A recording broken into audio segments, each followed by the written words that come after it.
Well, I think the three teams are a lot like the three mushers. They're, you know, the dogs really have the personality of their drivers. If you look at Nick's team, when they leave here, they're kind of wild and a little crazy and out of control, and that's a lot like Nick.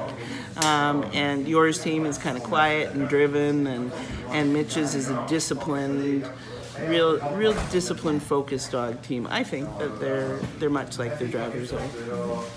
Last year we saw Mitch Seedy had a pretty serious lead throughout the entire race. This year he doesn't. Is there anything you're seeing that's making Nick Petit and your Olsum more competitive with the seeds? I think for Nick, it's just a matter of, we've watched Nick for the last couple of years putting the pieces of a dog team together and figuring this race out piece by piece.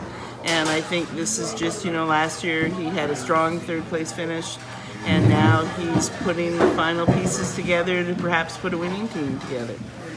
What do you think we can expect over the next 200, 250 miles? I think an interesting race right now, especially with this latest development where Nick's obviously been off the trail for a little bit and got lost. This is going to change things a lot, and how I think maybe that's Nick's piece for this year, is how to fix things when something goes off plan or there's, you know, some way to get around an obstacle like getting lost.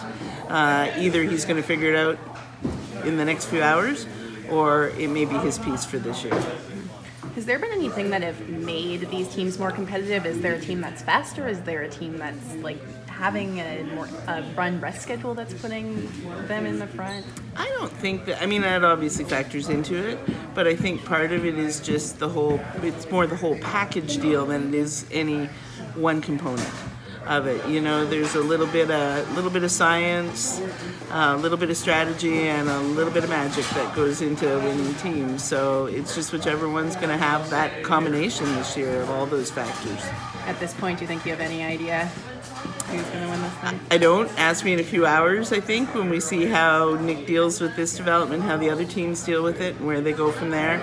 I think all of them have a valve. There's a lot of racing left. I mean, we think, because we're so far down the coast, that this is a done deal, but there's still a couple hundred miles left. Lots can happen, especially with the weather. Look at the weather as it is now. I mean, the weather could step in and remind us all that it's the ultimate puzzle piece in all of this.